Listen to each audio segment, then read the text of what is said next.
Mark 13. Jesus foretells destruction of the temple, and he came out of the temple. One of his disciples said to him, "Look, teacher, what wonderful stones and what wonderful buildings." And Jesus said to him, "Do you see these great buildings? There will not be left here one stone upon another that will not be thrown down." Signs of the close of the age. And as he sat on the Mount of Olives opposite the temple, Peter and James and John and Andrew asked him privately, "Tell us, when will these things be? And what will be the sign when all these things are about to be accomplished?" And Jesus began to say to them, "See that no one leads you astray.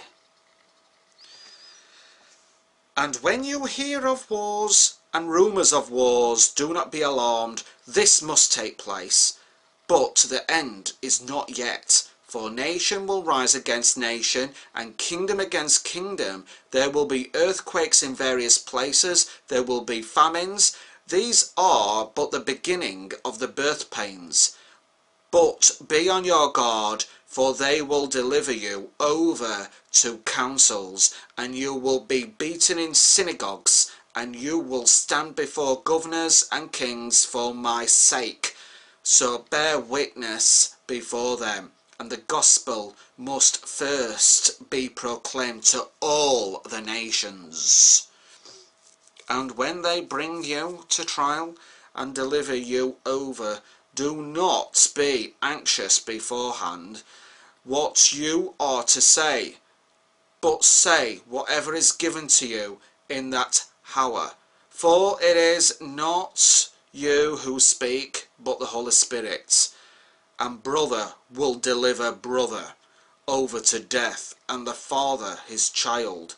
The children will rise against parents and have them put to death.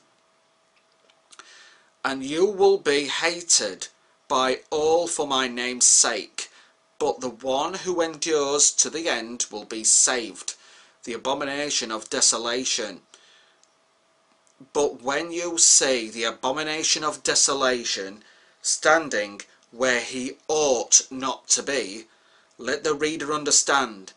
Then let those who are in Judea flee to the mountains. Let the one who is on the housetop not go down, nor enter his house to take anything out. And let the one who is in the field not turn back to take his cloak. And alas, for women who are pregnant, and for those who are nursing infants in those days, pray that it may not happen in winter. For in those days there will be such tribulation as has not been from the beginning of the creation that God created until now, and never will be. And the Lord had not cut short the days. No human being would be saved, but for the sake of the elect whom he chose, he shortened the days. And then, if anyone says to you, "Look, here is the Christ," or "Look, there he is," do not believe it. For false Christs and false prophets will arise and perform signs and wonders to lead astray, if possible, the elect. But be on guard. I have told you all things beforehand, the coming of the Son of Man. But in those days after that tribulation, the sun will be darkened, and the moon will not give its light, and the stars will be falling from heaven, and the powers in the heavens will be shaken. And then they will see the Son of Man coming in clouds with great power and glory. And then he will send out the angels and gather his elect from the four winds, from the ends of the earth to the ends of heaven. The lesson of the fig tree. From the fig tree, learn its lesson. As soon as its branch becomes tender and puts out its leaves, you know that summer is near. So also, when you see these things taking place, you know that he is near, at the very gates. Truly I say to you, this generation will not pass away until all these things take place. Heaven and earth will pass away, but my words will not pass away. No one knows that day or hour. But concerning that day or the hour no one knows, not even the angels in heaven, nor the Son, but only the Father. Be on guard, keep awake, for you do not know when the time will come.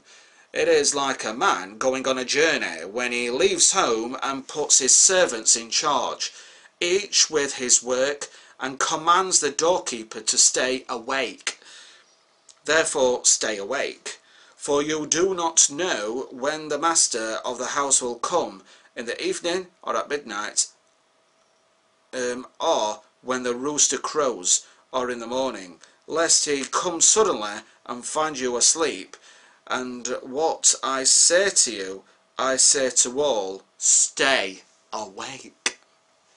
Stay awake in the spirit, obviously, not necessarily in sleep world, because we all need to sleep, but that actually means be awake, keep your mind on God. And when I'm reading that, you know, about Jesus coming again and that, I really felt the Holy Spirit. Very powerful chapter, that. I'm Northern Hero, and I will be back with more Bible scriptures from the Gospel of Mark. See ya. Bye.